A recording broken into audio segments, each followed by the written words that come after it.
মুশরিক হবে, কাফের হবে, মুনাফিক হবে। এই বান্দা বান্দীদেরকে প্রশ্ন করা হবে। মুনকার নাকির বলবে, তোমার রবের পরিচয় দাও, তোমার রাসূলের পরিচয় দাও, তোমার দ্বীনের পরিচয় দাও। সে দিতে পারবে না, ব্যর্থ হয়ে যাবে এই বান্দা বান্দীর জন্য। এবং আযাব দিবে।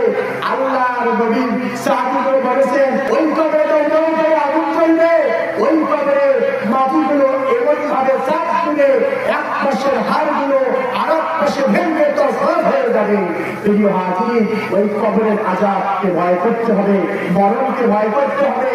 আসেন, আল্লাহ যেন আমাকে আপনাদের সবাইকে সূরা আলে ইমরানের 185 নম্বর আয়াত আর 2307 নম্বর তিরমিজি শরীফের হাদিস থেকে আপনারা আমি যে কথাগুলো বলি না, আমি সহ আপনাদের সবাইকে বুঝার আমল করার তৌফিক দান করেন। وما علينا إلا البلاغ وأقول الحمد لله رب العالمين. السلام عليكم ورحمة الله وبركاته.